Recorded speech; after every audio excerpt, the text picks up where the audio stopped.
Assalamualaikum warahmatullahi wabarakatuh. Welcome to Hyuyin Channel. Seperti biasa, Mimin akan menceritakan kisah kepahlawanan Chu Xingyun dalam anime Spirit Sword Sofrek. Selamat menyaksikan. Keduanya terdiam sepanjang jalan. Setelah berjalan kembali ke halaman kecil, Zhu Xiaomei tidak bisa membantu tetapi dengan bertanya-bertanya Zhu Hengyu. Saudaraku, apa yang terjadi? Bagaimana kamu misterius hari ini? Aku tidak begitu yakin, tapi rasanya seperti arah aliran energi sihir di jalan Wanbao agak aneh. Suara Zhu Hengyu menunjukkan sedikit kegembiraan. Sungguh aneh. Zhu Xiaomei bertanya dengan ekspresi bingung. Ini masih belum pasti. Ada terlalu banyak orang di siang hari, dan aliran iblis Qi terlalu kacau. Aku akan memeriksanya tengah malam nanti, Zhu Hengyu menjelaskan. Aku juga. Zhu Xiaomei mendengar bahwa Zhu Hengyu ingin mengunjungi jalan Wanbao pada malam hari, dan dia harus mengikutinya. Oke, Zhu Hengyu setuju untuk turun. Selama periode ini, Zhu Xiaomei kembali ke kamarnya untuk tidur terlebih dahulu, agar tidak tidur di malam hari. Zhu Hengyu terus mempelajari dapur klasik. Waktu berlalu, dan ini tengah malam sampai sekejap mata. Zhu Hengyu menggosok matanya astringen karena membaca, dan kemudian pergi ke kamar Zhu Xiaomei untuk membangunkannya. Keduanya berkemas dan pergi ke jalan Wanbao. Di malam hari, sekte pedang iblis tidak semeriah siang hari, tetapi tenang dan tidak biasa. Hanya kadang-kadang ada beberapa tewet dari makhluk tak dikenal di antara pohon-pohon di jalan. Segera mereka tiba di jalan Wanbao lagi. Pada saat ini, tidak ada seorang pun di jalan Wanbao, lampu-lampu gelap, toko-toko di jalan ditutup, dan pejalan kaki di jalan juga kembali ke tempat tinggal mereka. Zhu Hengyu mengambil napas dalam-dalam, dan kemudian mulai merasakan aliran energi sihir di sekitarnya.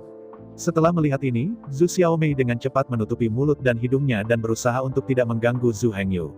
Mata Zhu Hengyu tertutup pada saat ini, dan penampilan cantik Zhu Xiaomei tidak ditemukan sama sekali. Zhu Hengyu berdiri di sana dan merasakan sebentar, tetapi tidak menemukan apapun. Dia membawa Zhu Xiaomei ke jalan lain. Berdiri di tengah jalan, Zhu Hengyu sekali lagi menutup matanya dan merasakan aliran energi sihir. Setelah beberapa saat, Zhu Hengyu perlahan membuka matanya, dan kemudian mengerutkan kening, mengarahkan Zhu Xiaomei untuk mengubah jalan lagi. Keduanya berhenti. Alis Zhu Hengyu kencang dan terkadang terentang. Ketegangan Zhu Xiaomei tidak normal. Dan Zhu Hengyu sebenarnya tidak melakukan hal lain, yaitu merasakan keberadaan energi sihir dan arah aliran mereka. Saat keduanya berjalan perlahan, Zhu Hengyu juga menemukan aliran energi sihir sedikit demi sedikit. Energi ajaib di jalan Wanbao ini sebenarnya berkumpul di satu tempat. Zhu Hengyu hanya berjalan sambil merasakan aliran energi sihir. Faktanya, aliran iblis Qi di sini sangat lambat dan juga bercampur dengan gas kacau dan roh jahat, sehingga sulit bagi praktisi biasa untuk menemukan fenomena ini. Dan Zhu Hengyu dapat menemukan bahwa itu sepenuhnya karena kedekatan magisnya dengan langit. Segera, Zhu Hengyu dan Zhu Xiaomei tiba di sebuah gang. Ini bukan tempat lain, ini adalah seluruh jalan Wanbao, tempat paling tidak makmur, jalan Furong. Melihat Furong Street, Zhu Hengyu sedikit mengerutkan kening, dan membawa Zhu Xiaomei ke sana. Itu normal bahwa tidak ada seorang pun di Furong Street pada tengah malam.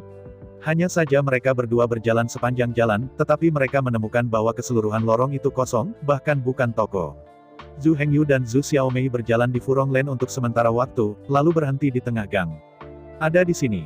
Zhu Hengyu merasakannya lagi dengan mata terpejam, lalu berkata. Pada saat ini Zhu Xiaomei melihat kamar yang compang camping ini, tetapi alisnya kencang. Saya melihat bahwa rumah itu bobrok, bahkan atapnya hilang beberapa ubin, dan pintu itu rusak parah, seolah-olah itu bisa menendang pintu terbuka dengan satu kaki. Zhu Xiaomei bisa mencium bau busuk yang kuat di luar rumah. Kamu yakin ini? Zhu Xiaomei bertanya pada Zhu Hengyu dengan tatapan bingung. Yah, itu di sini. Zhu Hengyu menjawab dengan tegas. Kembalilah, ayo kita datang lagi besok. Zhu Hengyu merasakannya lagi. Setelah memastikan, dia membawa Zhu Xiaomei kembali ke kediamannya. Suatu malam tanpa kata-kata, hari berikutnya, Zhu Hengyu pergi langsung ke Departemen Dalam Negeri, mengeluarkan satu-satunya batu energi magis tingkat menengah, dan kemudian menyewa rumah kecil yang rusak di Jalan Furong. Murid perempuan Kementerian Dalam Negeri mendengar Zhu Hengyu menyewa sebuah toko di Furong Street, tetapi dia menunjukkan ekspresi terkejut, tetapi dia masih berpendidikan tinggi, tetapi setelah beberapa saat terkejut, dia kembali normal. Murid-murid perawan pembantu tidak banyak bertanya, setelah menyingkirkan batu ajaib yang dilewati Zhu Hengyu, dia memberi Zhu Hengyu tanda. Ngomong-ngomong, dia juga mengajarkan cara menggunakan token Zhu Hengyu. Zhu Hengyu mengambil token dan tidak sabar untuk datang ke toko di Furong Lane. Begitu token menyentuh pintu kayu bobrok itu terbuka perlahan. Dan situasi di rumah itu tidak mengejutkan Zhu Hengyu. Ikhtisar, sangat jadwal. Zhu Hengyu melihat tingkat kehancuran dan debu yang menutupi, dan memperkirakan bahwa tidak ada yang pernah menggunakan rumah ini selama ribuan tahun. Pada saat ini, Zhu Hengyu berdiri di rumah dan mengerutkan kening. Setelah beberapa saat, Zhu Hengyu memejamkan mata dan merasakan seluruh tubuh. Aliran energi ajaib di pondok itu sangat lambat. Energi magis di kabin ini sangat padat. Tidak heran gubuk itu akan jadi kumuh, ternyata terkikis oleh energi sihir yang tebal. Zhu Hengyu berjalan perlahan ke tengah rumah, memejamkan matanya lagi, dan merasakannya dengan hati-hati. Dengan hanya sedikit konsentrasi energi mental, Zhu Hengyu dapat merasakan iblis ki bebas di udara. Zhu Hengyu dapat mengintegrasikan kesadaran ke dalam energi magis dan menyebarkan kesadarannya jauh dan jauh. Kemampuan ini tampaknya bawaan dan merupakan rahasia terbesar Zhu Hengyu. Bahkan Si Wei, yang memiliki afinitas magis dari kelas 9, tidak bisa melakukannya. Bahkan ketika Zhu Hengyu bertanya, Si Wei bahkan tidak tahu apa yang dia bicarakan. Saat ini, meskipun Zhu Hengyu berdiri di toko, kekuatan spiritualnya diintegrasikan ke dalam energi sihir, beriak, dan menyapu ke sekeliling. Zhu Hengyu memiliki kemampuan yang tidak biasa untuk memahami iblis ki yang bebas di udara. Memasukkan pikiran dan roh ke dalam energi sihir, pikiran Zhu Hengyu dapat dengan mudah menutupi seluruh langit jalan Wanbao. Saya tidak tahu apakah itu ilusi. Dalam perasaan Zhu Hengyu, iblis ki yang bebas antara langit dan bumi seperti energinya sendiri. Apa yang disebut energi magis ini, seperti darah di dalam tubuhnya, sepenuhnya cocok dengannya, tanpa jejak konflik. Jika bukan tingkat tubuh sihir terlalu rendah untuk mengakomodasi dan mengendalikan terlalu banyak energi sihir. Zhu Hengyu dapat secara langsung memanggil semua energi ajaib dari seluruh jalan Wanbao untuk penggunaannya sendiri, dan meledak kekuatan gunung dan laut. Berdiri tinggi, Zhu Hengyu menghadap ke seluruh jalan Wanbao. Di bawah pengawasan Zhu Hengyu, bangunan-bangunan di jalan Wanbao berbaris. Melihat dari langit, semua bangunan tampaknya menjadi misteri yang aneh, tetapi mereka agak kasar dan agak lumpuh. Di seluruh jalan Wanbao, pusaran ki magis yang terbentuk oleh kondensasi ki magis tipis perlahan-lahan berubah. Pusat seluruh iblis ki vortex, mata dari vortex, adalah toko tempat Zhu Hengyu sekarang. Diam-diam menarik pikiran dan kesadaran. Zhu Hengyu menunjukkan senyum sukacita. Meskipun tidak dikonfirmasi, apakah bangunan di jalan Wanbao telah dibangun menjadi formasi kuno. Namun, pusaran air ajaib sebenarnya ada. Dengan pusaran energi sihir ini, Zhu Hengyu tidak perlu lagi khawatir tentang kehabisan energi sihir. Dengan pusaran ki ajaib ini yang menyatu terus-menerus. Selama dia berada di toko ini, energi magis Zhu Hengyu tidak ada habisnya. Apa yang membuat Zhu Hengyu lebih bahagia adalah keberadaan pusaran energi sihir ini sepertinya hanya dirasakan olehnya. Kecuali Zhu Hengyu, mungkin tidak ada orang kedua di seluruh Demon Sword Sect yang bisa merasakan pusaran energi magis ini. Kalau tidak, bagaimana mungkin toko ini menjadi sepi, dan begitu lama? Zhu Hengyu membuka matanya dan melihat semuanya, mulutnya sedikit terangkat menunjukkan senyum tipis. Kali ini adalah harta karun. Zhu Hengyu berpikir sendiri. Sekarang dia telah memutuskan untuk membuka toko bubur, hal pertama yang Zhu Hengyu harus lakukan adalah membersihkan rumah. Meja, kursi dan bangku di toko semuanya rusak dan tidak normal. Zhu Hengyu hanya bisa menemukan beberapa kayu untuk diperbaiki, dan kemudian nyaris tidak mengumpulkan 3 meja dan 10 bangku. Zhu Xiaomei membersihkan rumah dan dapur. Toko ini terbagi menjadi 2 bagian depan dan belakang, bagian depan adalah tempat untuk menyambut tamu. Yang terakhir adalah untuk pemilik toko untuk digunakan, apakah itu alkimia, penempaan atau memasak, mereka masih membutuhkan tempat. Setelah semuanya penuh, Zhu Hengyu pertama kali kembali ke halaman dan memindahkan zuding. Kemudian saya menemukan beberapa kayu dan menambal gerbang. Meskipun masih rusak dari luar, setidaknya tidak serusak sebelumnya. Dan karena energi sihir yang kuat di sini, Zhu Hengyu masih membutuhkan perawatan rutin di masa depan. Setelah semua ini selesai, tinggal satu langkah lagi, gantung papan nama. Sebelum menggantung papan nama, kita harus memikirkan nama. Tentang nama Zhu Hengyu dan Zhu Xiaomei dibahas sedikit, tetapi tidak mengharapkan yang baik. Jadi pada malam pembukaan, Zhu Dachang dan Si Yue pertama kali dipanggil, dan sebelum pembukaan, beritahu teman dan kerabat jalannya. Zhu Dachang masih memukul besi setiap hari, mendengar bahwa Zhu Hengyu membuka toko bubur, dia sangat senang dan tertawa seolah-olah dia telah membuka toko bubur. Zhu Dachang juga senang, dan kemudian dia mengikuti Zhu Hengyu ke toko bubur. Zhu Xiaomei mengundang Si Yue. Kali ini Si Yue kebetulan ditutup, tetapi Si Yue melihat Zhu Xiaomei datang, tapi dia sangat gembira dan keduanya mengobrol sebentar. Zhu Xiaomei menceritakan kisah Zhu Hengyu membuka toko bubur, mengatakan bahwa dia ingin mengundang Si Yue untuk datang dan melihatnya terlebih dahulu. Si Yue siap menerimanya. Si Yue juga tidak membersihkan, mengambil Zhu Xiaomei, dan keduanya langsung pergi ke toko bubur Zhu Hengyu. Ketika Si Yue dan Zhu Xiaomei kembali ke toko, hanya Zhu Dachang yang duduk di ruang depan, bermain dengan jari dengan cara yang membosankan. Melihat Si Yue datang, Zhu Dachang dengan cepat berdiri dan mengangguk. Si Yue juga sedikit mengangguk pada Zhu Dachang, memberi isyarat. Bagaimana dengan saudara laki-laki Heng Yu?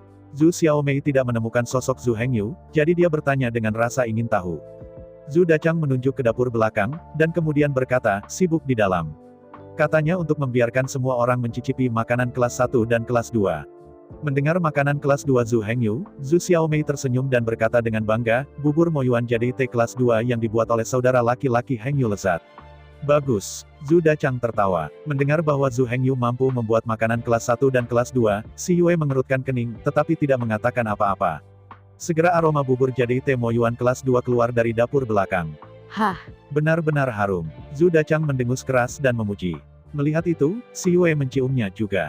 Matanya menyala dan mengangguk setuju. Melihat keduanya, Zhu Xiaomei dengan bangga berkata, aku benar. Zhu Dachang dan Si Yue memandang Zhu Xiaomei dan sedikit tersenyum. Semua orang mengobrol lagi, dan Zhu Heng Yu perlahan berjalan keluar dari dapur belakang. Semuanya datang. Zhu Heng Yu, memegang semangkuk bubur Moyuan Zamrud, melihat Zhu Dachang dan Si Yue dan berkata sambil tersenyum. Cepat, aku hampir lapar. Zhu Dachang melihat Zhu Heng Yu akhirnya keluar, dan tidak sabar untuk mengambil semangkuk bubur di tangan Zhu Heng Yu. Aku tidak peduli lagi. Aku akan makan dulu. Zhu Dachang tidak peduli dengan orang lain, baru mulai makan. Zhu Dachang berteriak dengan lega. Terakhir kali Zhu Dachang juga memakan bubur batu giok kelas 2 yang dibuat oleh Zhu Heng Yu, tetapi pada saat itu tubuhnya lemah, dan dia hanya memperbaiki tubuh iblis, dan itu tidak diperkuat. Kali ini Zhu Dachang jelas merasakan latihan jadi teh kelas 2 dan bubur Moyuan untuk tubuh iblisnya sendiri. Zhu Dachang merasakannya dengan mata terpejam, hanya merasa bahwa meridiannya telah menjadi lebih kuat, dan tubuh iblisnya juga telah diperkuat. Zhu Heng Yu menatap Zhu Dachang, mengangkat bibir, dan kemudian berkata kepada Si Yue dan Zhu Xiaomei. Aku juga memberi kalian berdua. Aku membantumu, saudara Heng Yu. Zhu Xiaomei mengajukan diri. Berbicara, Zhu Xiaomei juga mengikuti Zhu Heng Yu ke dapur. Setelah beberapa saat, keduanya mengeluarkan 2 mangkuk bubur jadi teh. Si Yue berkata terima kasih dan mengambil mangkuk di tangan Zhu Heng Yu. Zhu Heng Yu menatap Si Yue dengan harapan besar dan berkata dengan serius, bagaimana rasanya?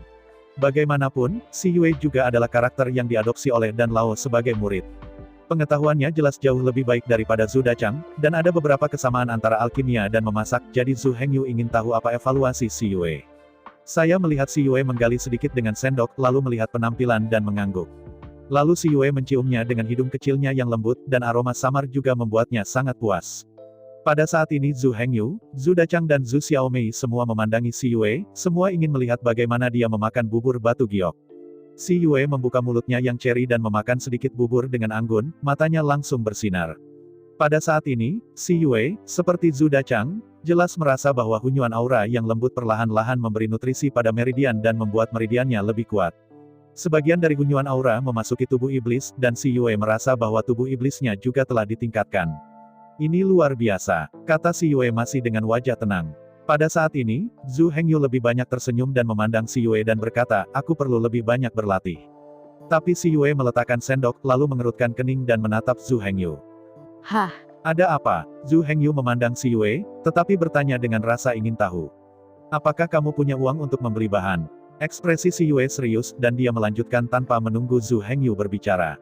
Dan aku ingat benar, seni bela diri hanya memberikan manfaat sekali, dan sesuai dengan identitas murid pendatang barumu, seharusnya hanya ada satu batu sihir perantara. Menurut apa yang aku tahu tentang kamu, kamu seharusnya menggunakan batu ajaib cepat untuk menyewa toko ini. Si Yue layak menjadi Si Yue. Dia memiliki pikiran yang sangat halus. Bahkan, ketika dia mendengar bahwa Zhu Heng Yu akan membuat bubur batu giok kelas 2, dia menyadari bahwa Zhu Heng Yu tidak memiliki kemampuan finansial untuk melakukan begitu banyak.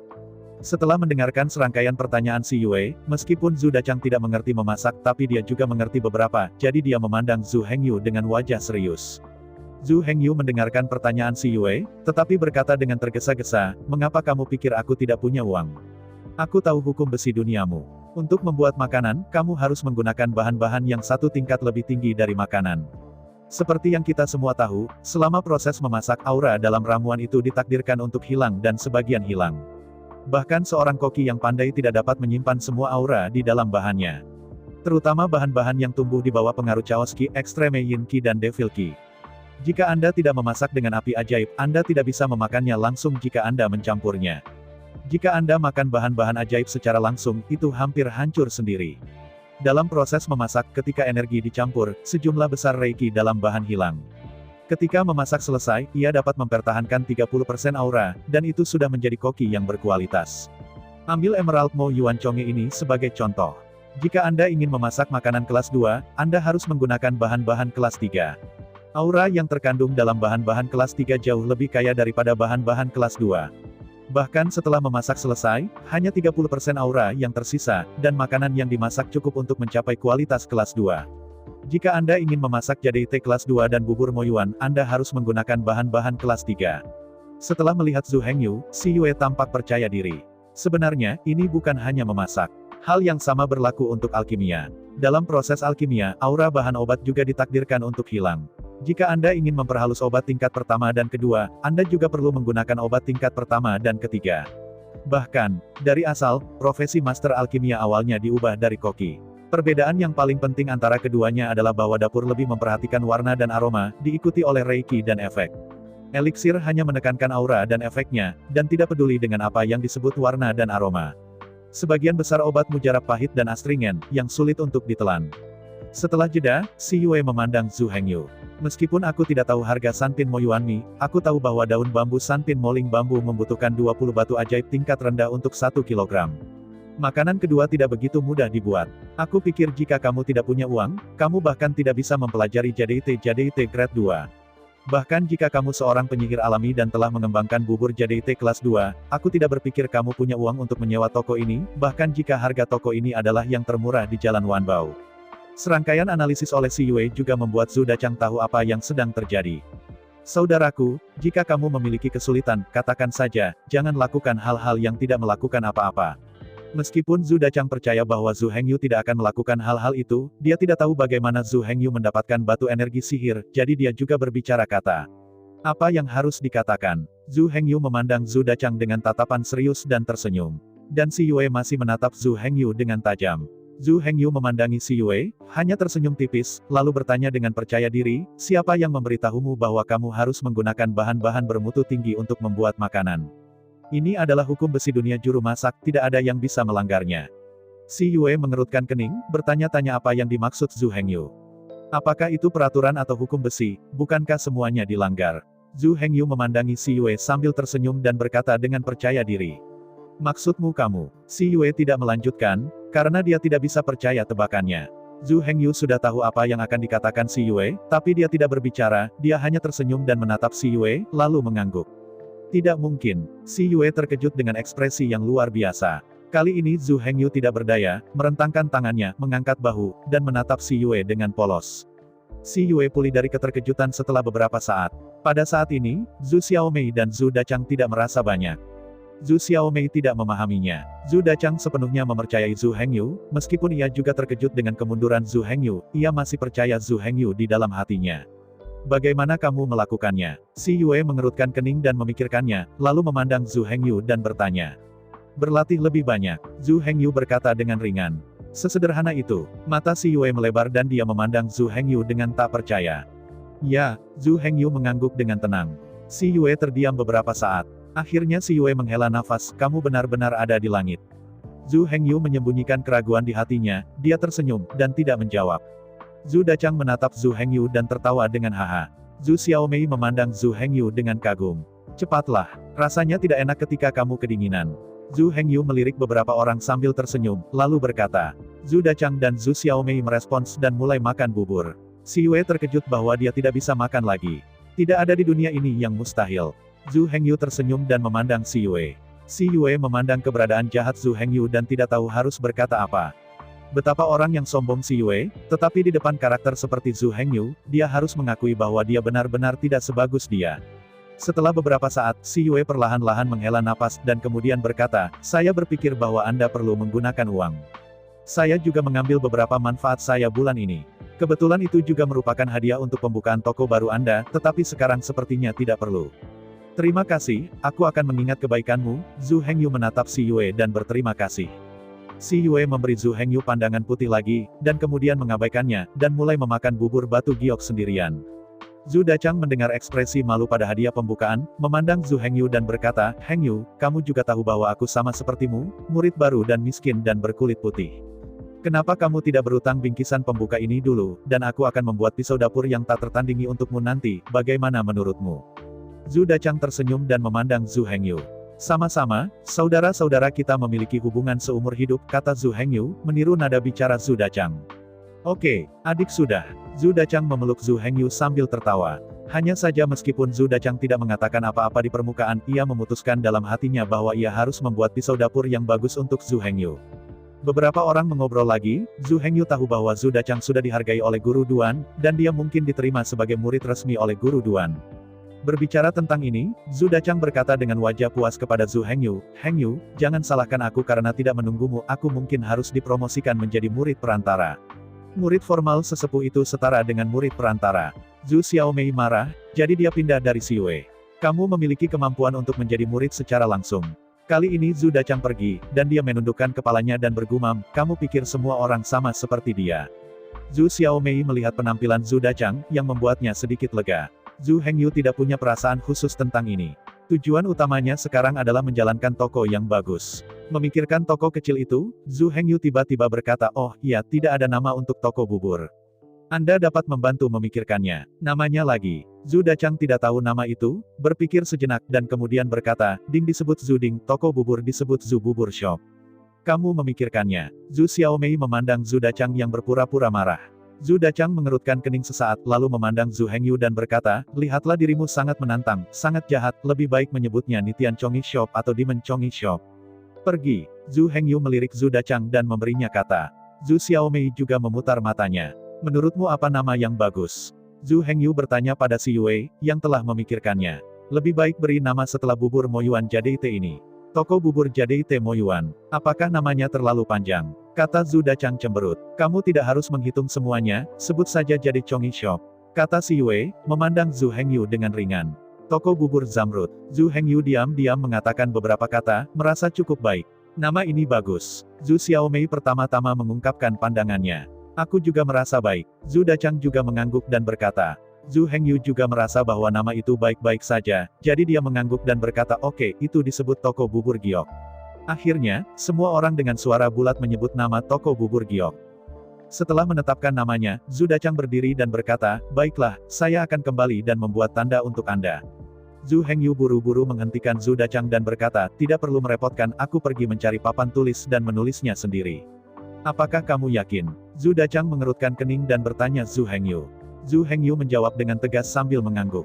"Oke." Zhu Dachang tidak mengatakan apa-apa, karena Zhu Hengyu punya metode sendiri, dia bisa menyelamatkan sesuatu.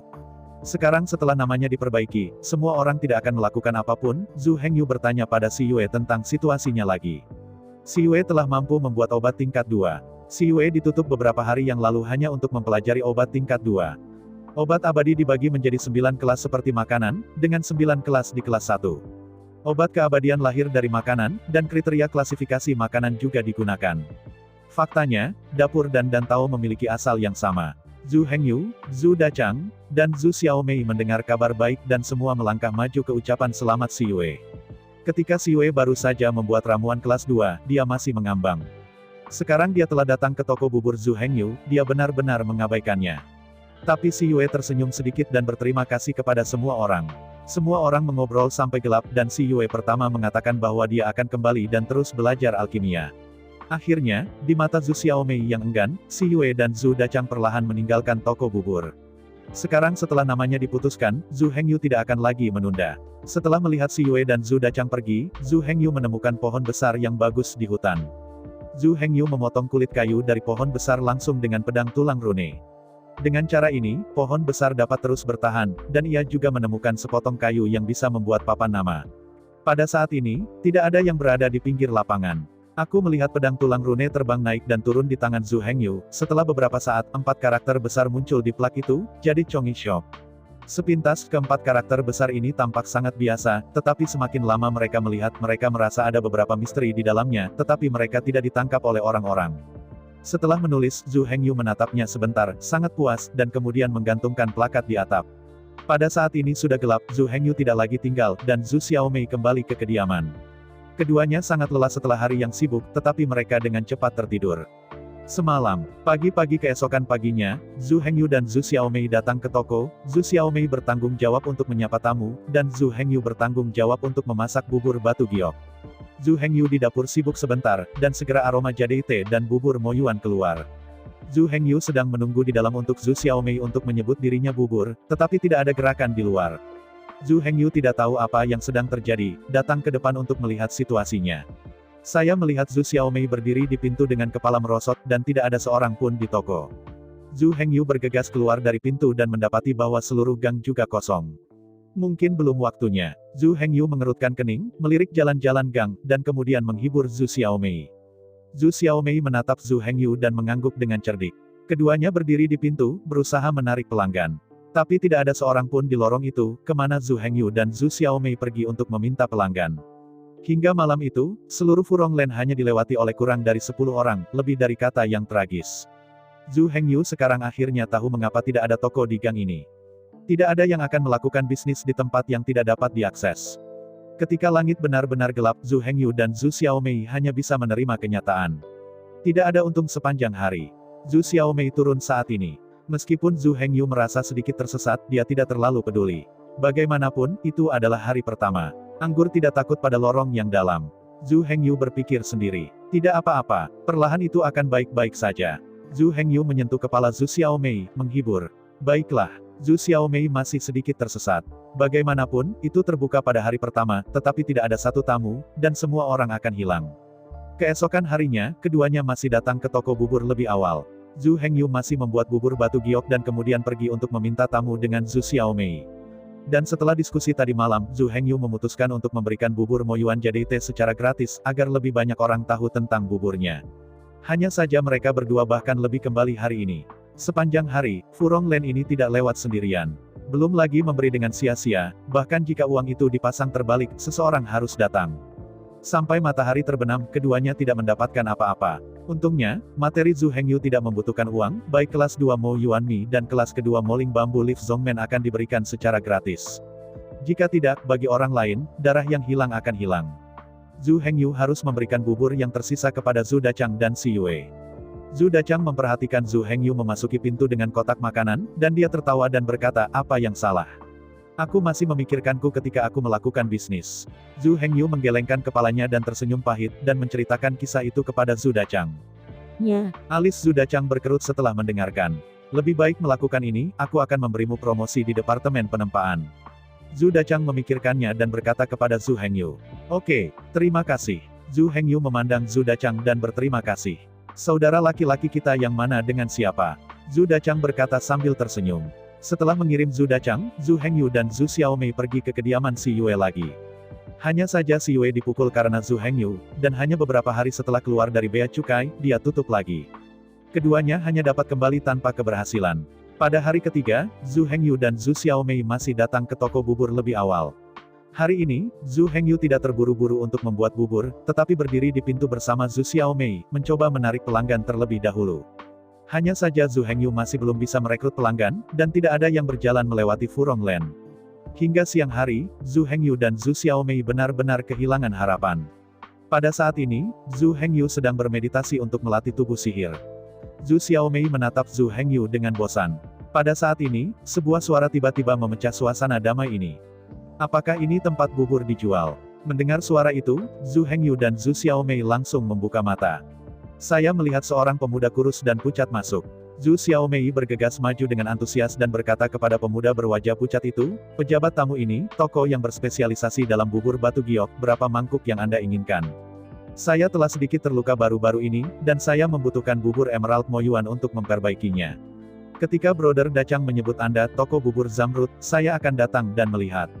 Kata pemuda pucat itu, silakan duduk, dan saya akan melayani Anda bubur. Zhu Xiaomei dengan cepat menuangkan segelas air setelah pemuda itu diundang ke kursi. Zhu Hengyu pergi ke dapur belakang dan mulai membuat bubur. Setelah beberapa saat, bubur Emerald Moyuan sudah siap. Zhu Hengyu menyajikan meja kepada pemuda itu, lalu tersenyum sedikit dan berkata, tamu, tolong gunakan perlahan. Terima kasih. Pemuda pucat itu mengucapkan terima kasih kepada Zhu Hengyu dengan sopan. Setelah berbicara, orang-orang muda mulai mencicipi bubur jade teh. Pria muda itu menyesap dan menghentikan gerakan, tetapi menutup matanya dan memperhatikan dengan lambat. Setelah beberapa saat, pria muda itu membuka matanya dan menatap mangkuk bubur dengan ekspresi terkejut. Ini adalah bubur batu giok kelas 2. Petugas tamu, kamu benar, itu adalah bubur batu giok kelas 2. Jawab Zhu Hengyu. Enak sekali. Pemuda pucat itu menghela nafas ketika dia merasa meridiannya telah sedikit diperbaiki. Enak, kamu makan lebih banyak. Zhu Hengyu menatap pemuda pucat itu dan berkata sambil tersenyum. Hanya saja pemuda pucat menghentikan gerakan yang terluka dan wajahnya menjadi sedikit tidak wajar. Di mana pemuda itu mengutak-atik sebentar, kemudian dia berkata dengan malu-malu, maaf, karena misi terakhir gagal, saya tidak hanya terluka tetapi juga tidak dihargai, jadi sekarang saya tidak punya uang. Zhu Hengyu awalnya berpikir bahwa orang-orang muda akan mengatakan sesuatu. Setelah mendengar ini, Zhu Hengyu tersenyum sedikit dan kemudian berkata tidak apa-apa, para tamu yang datang ke toko kami hanya perlu makan, tidak ada konsumsi. Apa? Pria muda itu menunjukkan ekspresi terkejut. Ini terbatas pada periode pembukaan. Bagaimanapun, kami adalah bisnis kecil, Zhu Hengyu menambahkan. Benar, berbisnis. Pria muda itu mengangguk dan tenang perlahan. Namun, Zhu Hengyu berbalik lagi. Tapi bubur kami lebih murah daripada yang lain. Berapa banyak batu energi ajaib yang bisa ditaruh dalam mangkuk? Pemuda itu bertanya dengan cemberut. Semangkuk 8 batu energi sihir tingkat rendah. Zhu Hengyu berkata sambil tersenyum. Sebenarnya, Zhu Hengyu awalnya ingin menjual 9 batu ajaib, hanya satu yang lebih murah daripada Four Seasons Chongqing Shop termurah. Namun, Zhu Hengyu memikirkannya dan merasa bahwa posisinya terlalu bias. Aku takut menurunkan batu energi magis tidak akan menarik terlalu banyak orang, jadi dia mengubah mulutnya menjadi 8 batu energi magis untuk sementara waktu. Benarkah? Pemuda pucat itu bertanya dengan ragu. Meskipun toko baru saja dibuka dan dioperasikan oleh sebuah perusahaan kecil, itu asli, dan Tong Suo tidak memiliki intimidasi. Zhu Hengyu berkata sambil tersenyum. Bagus, terima kasih. Pemuda itu berterima kasih. Pria muda itu kenyang setelah beberapa saat dan kemudian menyeka mulutnya dengan puas. Pada saat ini, warna kulit pemuda itu membaik secara signifikan, tidak sepucat sebelumnya, dan wajahnya perlahan pulih beberapa warna. Meridian telah diperbaiki. Tamu ini, sudah makan? Zhu Xiaomei bertanya, tersenyum sopan. Pria muda itu mengangguk. Terima kasih untuk buburmu. Pria muda itu berdiri dan mengangguk kepada Zhu Hengyu. Tidak harus seperti ini. Aku melakukan bisnis, dan kamu baru saja menyusul pembukaan toko baruku. Zhu Hengyu menjabat tangannya dan berkata, tetapi jika kamu dapat membantu mempublikasikan setelah kamu kembali, maka kami akan berterima kasih padamu. Zhu Hengyu berkata sambil tersenyum, meskipun dia berharap orang-orang muda akan membantu memperbanyak, tetapi dia tidak rendah hati. Sekarang Zhu Hengyu mencoba yang terbaik untuk memberitahu lebih banyak orang tentang tokonya. Pemuda itu memiliki hati yang baik dan benar-benar malu, jadi dia mengangguk ke arah Zhu Hengyu dan berkata dengan serius. Oke, aku pasti akan membantumu mempromosikannya ketika aku kembali. Terima kasih banyak. Zhu Hengyu mengucapkan terima kasih kepada pemuda itu dengan kepalan tangan. Pria muda itu juga mengepalkan tinjunya ke Zhu Hengyu, lalu berkata perpisahan, dan meninggalkan Jade Chongqing. Putih. Zhu Xiaomei memperhatikan lelaki itu pergi, tetapi dia sedikit tidak bahagia. Lagi pula, dia datang ke tamu, tetapi dia tidak menerima uang. Tidak apa-apa, pertama hasilkan uang dan kemudian untung. Zhu Hengyu menyentuh tanduk domba Zhu Xiaomei dan berkata sambil tersenyum. Zhu Xiaomei tidak bodoh, hanya mengeluh. Setelah itu, Zhu Hengyu dan Zhu Xiaomei terus menarik pelanggan di pintu. Situasi hari ini jauh lebih baik. Meskipun beberapa orang melewati gang, beberapa orang tertarik dengan bubur batu giok kelas 2 yang gratis. Meski hanya ada 5 pelanggan dalam satu hari. Untuk pelanggan ini, Zhu Hengyu masih memiliki retorika yang serupa. Dia tidak mengenakan biaya, tetapi hanya berharap untuk membantu propaganda. Beberapa orang menyetujuinya, tetapi apakah mereka akan mempromosikannya tidak diketahui. Zhu Hengyu tidak peduli jika mereka mengumumkan bahwa mereka tidak akan beriklan. Anggur tidak takut akan lorong-lorong yang dalam. Perlahan semakin banyak orang akan tahu. Selama ada 1 atau 2 orang yang membantu propaganda, akan selalu ada seseorang yang akan datang dan mencobanya jika mereka penasaran. Pagi berikutnya, Zhu Hengyu dan Zhu Xiaomei terus mempersiapkan diri lebih awal di toko bubur. Seperti kata pepatah, tidak ada toko minyak dan garam yang tidak terbuka. Semakin banyak orang di toko-toko kecil. Tanpa sadar, toko bubur Jade telah dibuka selama 10 hari. Dalam 10 hari terakhir, toko bubur secara bertahap menghilang dari 1 pelanggan, dan itu perlahan-lahan tumbuh, bahkan ada beberapa pelanggan tetap. Rasa Jade dan bubur Moyuan kelas 2mu benar-benar enak. Seorang lelaki besar yang kokoh mengeluarkan 8 potong energi sihir tingkat rendah dan menaruhnya di atas meja, kata Zhu Hengyu. Kamu telah memenangkan hadiah.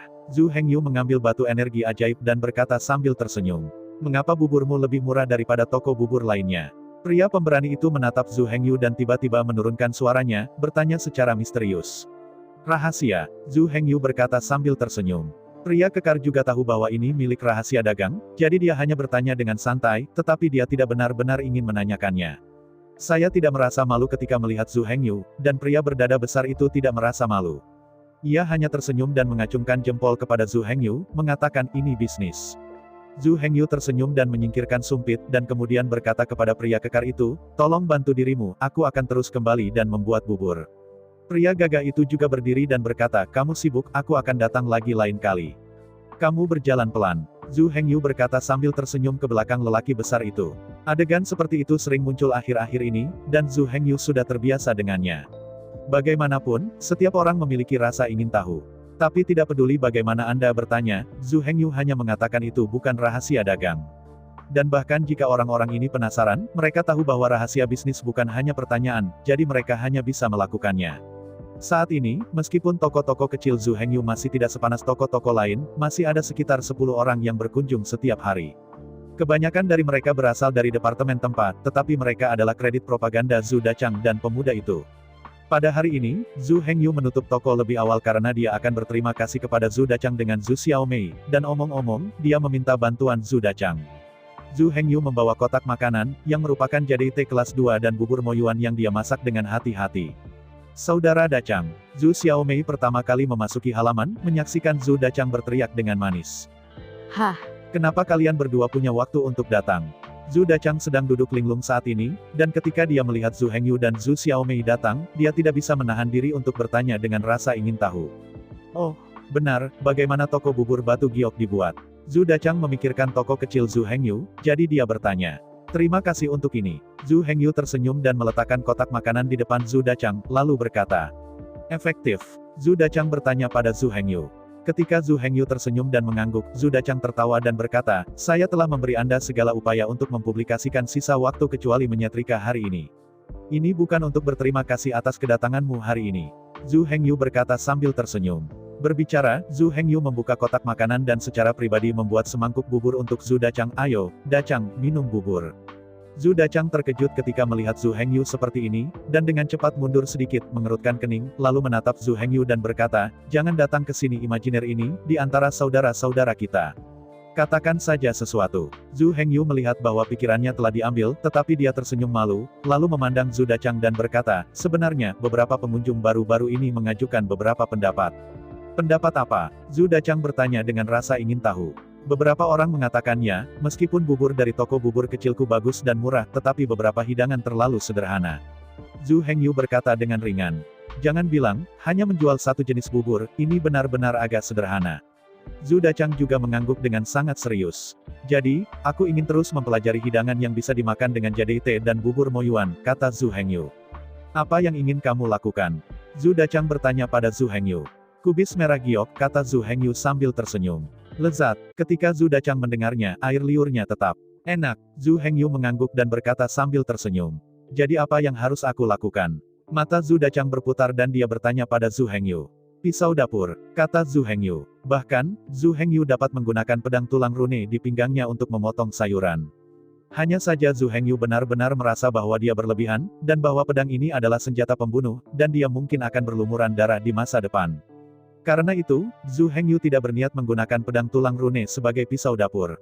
Ini, Zhu Dachang cemberut. Ada apa? Ada masalah? Zhu Hengyu bertanya pada Zhu Dachang. Aku ingin membuat pisau dapur yang bagus untukmu, tapi levelku saat ini mungkin tidak bisa. Zhu Dachang berkata dengan sedikit frustrasi. Aku pikir apa yang terjadi.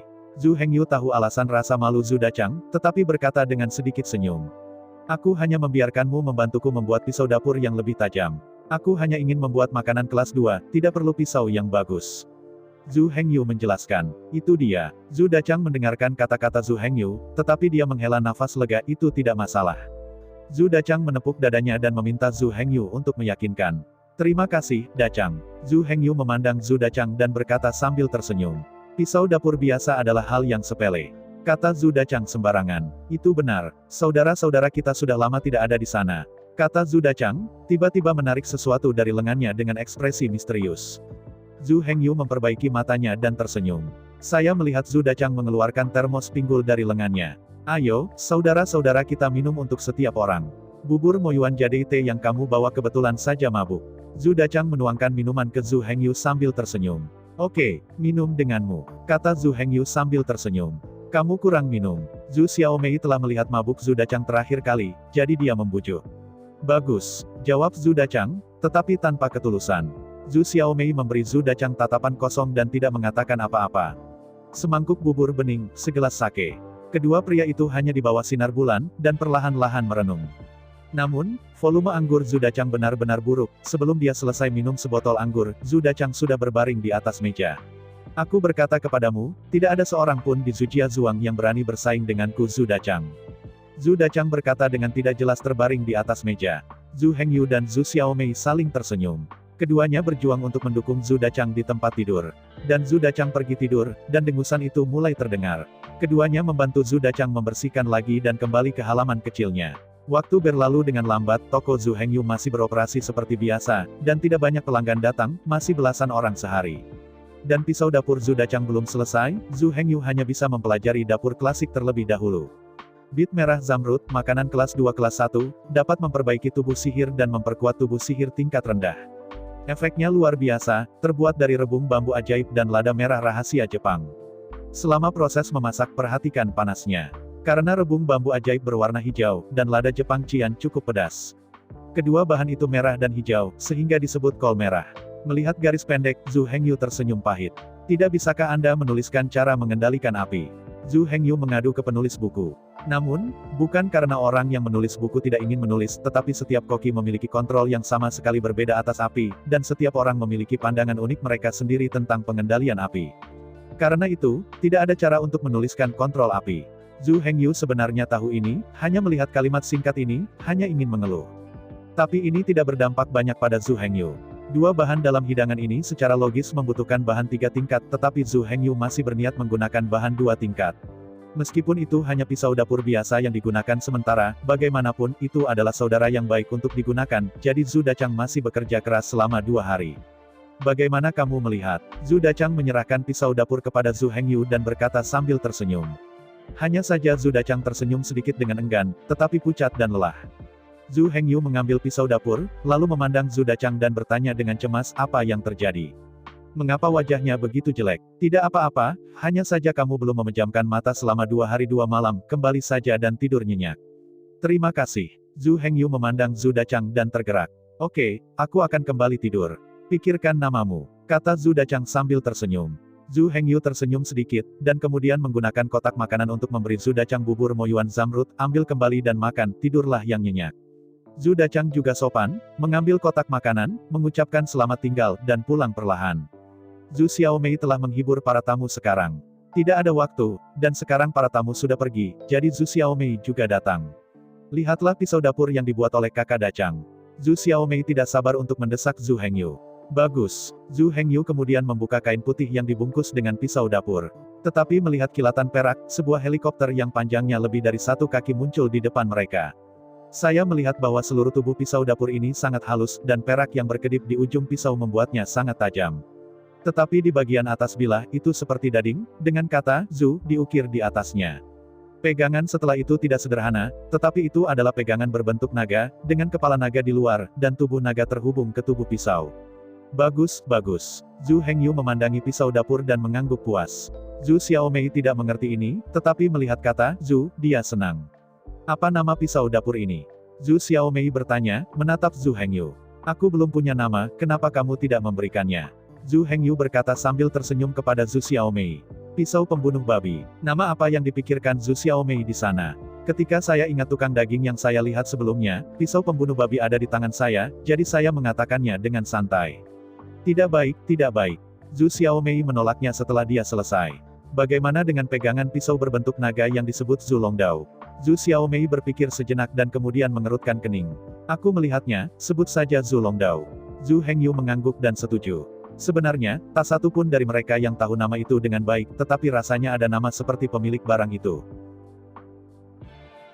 Saya ucapkan banyak terima kasih kepada teman-teman yang telah menonton video yang saya tampilkan.